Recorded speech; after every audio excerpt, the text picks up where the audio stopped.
दोस्तों कैसे हैं आप सभी। आशा करती हूँ आप सभी बहुत अच्छे हैं और अपना ख्याल रख रहे हैं। राधा रानी अपनी कृपा आप सब पर बनाए रखें।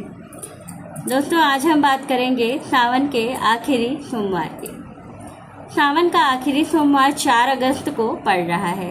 इसके बाद ये मौका आपको नहीं मिलेगा ये सारे उपाय करने का, क्योंकि सावन का महीना फिर आपको 1 साल के बाद मिलेगा।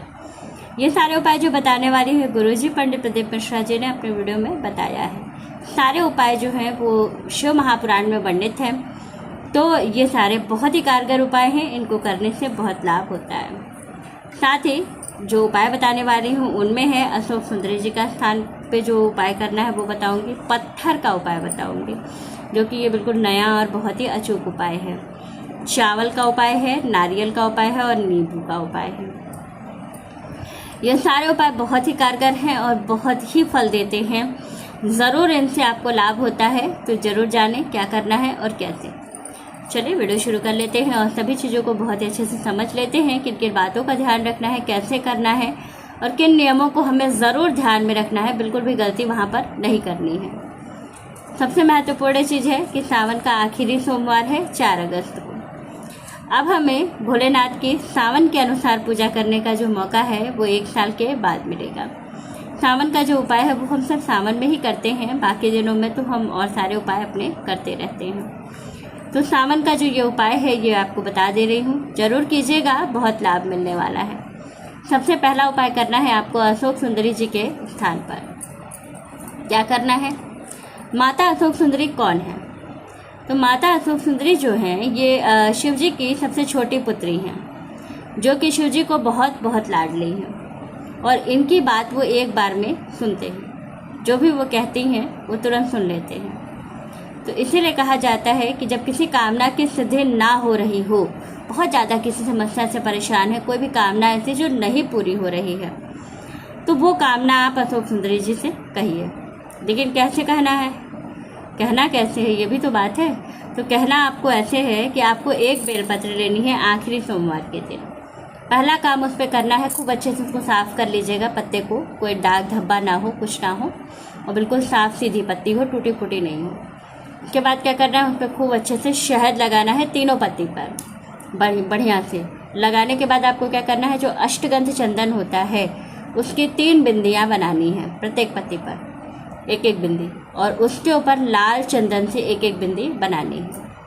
बनाने के बाद उस बेलपत्र को अशोक सुंदरी जी के स्थान पर उल्टा रखना है। जिधर आपने लगाया है वो नीचे की तरफ रहेगा। उनसे अपनी कामना कहिएगा, माँ बहुत दिन से लगे हैं, नहीं पूरा हो पा रहा है, नहीं हो रही है, मेरी समस्या का समाधान नहीं हो रहा है, कष्टों से बहुत परेशान है, ये समस्या है, इसको समाप्त करने का उपाय बताइए। और बहुत जल्दी बाबा सुनेंगे। सावन अभी आखिरी सोमवार के बाद भी पूर्णिमा तक रहेगा, तो हो सकता है कि सावन समाप्त होने से पहले आपकी समस्या का समाधान हो जाए। दूसरा उपाय है पत्थर का उपाय। अब आप कहेंगे पत्थर पे कौन सा उपाय करना है? तो देखिए, पत्थर कहाँ का?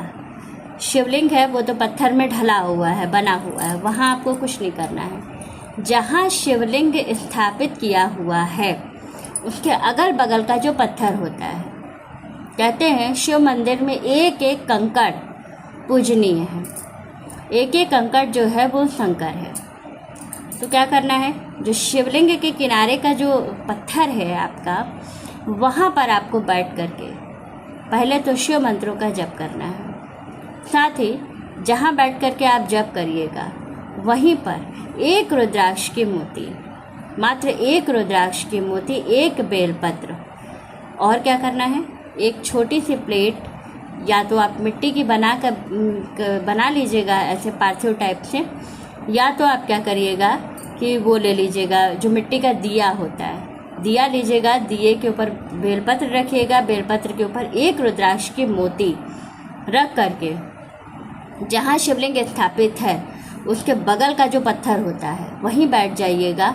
वहीं बैठ करके ये उपाय कीजिएगा और उसमें वो रुद्राक्ष रख करके और बाबा से अपनी प्रार्थना करते हुए आंख बंद करके रुद्राक्ष का एक माला ले लीजिएगा और उससे शिव मंत्र का जप कीजिएगा।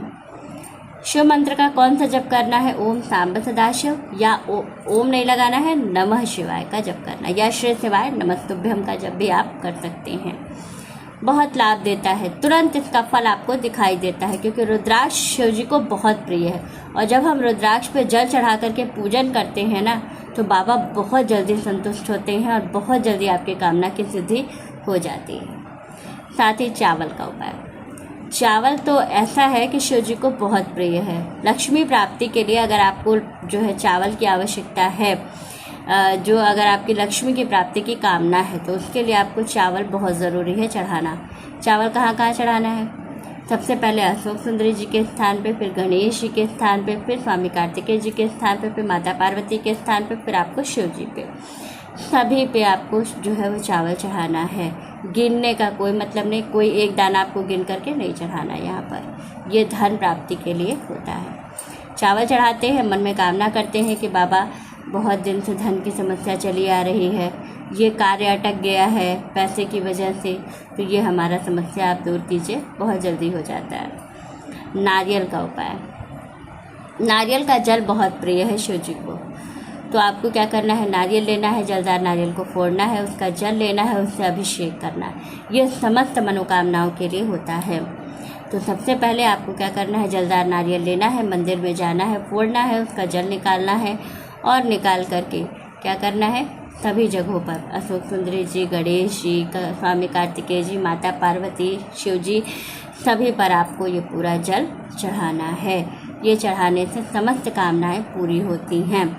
और जो नारियल का फूल होगा, अगर मिल जाए आपको, बीज जिसे कहते हैं, बहुत छोटा सा वाइट कलर का बीच में होता है, तो अगर फोड़ने पर वो निकल आता है, तो उसको जो महिला जो है संतान प्राप्ति करना चाहती है, पुत्र संतान चाहती है, उसको आप वो बीज दे दीजिएगा, वो वैसे ही उसको निगल लें, बहुत जल्दी पुत्र संतान की प्राप्ति होती है। साथ ही नींबू का उपाय। नींबू का उपाय जो है ये बिल्कुल नया उपाय है, वैसे पहले भी बताया है, लेकिन सावन में नींबू का उपाय केवल आखिरी सोमवार के दिन ही किया जाता है। ये इसलिए किया जाता है कि मान लीजिए कि हमारा कोई व्यापार है, कोई नौकरी है जहाँ पर हम बहुत परेशान हैं, कोई व्यक्ति है जो हमें परेशान कर रहा है, नौकरी नहीं करने दे रहा है, या हम व्यापार कर रहे हैं, बगल वाला कोई है जो अपने सामान को हमारे से कम दाम पे बेच करके हमारे व्यापार को ख़राब कर रहा है। इस तरह की जहाँ प्रतिस्पर्धा वाली चीज़ें होती हैं कि आपसे कोई प्रतिस्पर्धा कर रहा है, तो कुछ नहीं करना है, एक हरा नींबू जो कच्चा होता है बिल्कुल, वो लेकर के आपको जाना है शिव जी के मंदिर में, और उस व्यक्ति का नाम लेना है, और नींबू को आधा काट करके और शिव जी के पास चढ़ा देना है कि बाबा इसको शांत करिए, ये हमारे साथ प्रतिस्पर्धा न करे। बहुत लाभ होता है, उसका कोई नुकसान नहीं होगा, न उसको जान माल का कोई नुकसान नहीं होगा, बस ये है कि उसकी बुद्धि थोड़ी ठीक होनी शुरू हो जाएगी, और आपके साथ जो वो प्रतिस्पर्धा कर रहा है उसमें आपको लाभ होने लगेगा। वो प्रतिस्पर्धा करना बंद कर देगा या कम कर देगा, या उसका दिमाग थोड़ा सुधरने लगेगा, इस टाइप की चीज़ें होती हैं। ये बहुत लाभकारी उपाय है, सारे उपायों से आपको 100% लाभ जरूर होता है। तो वीडियो अच्छी लगे, जानकारी अच्छी लगी तो वीडियो को लाइक, शेयर और सब्सक्राइब ज़रूर कीजिएगा। राधे राधे दोस्तों।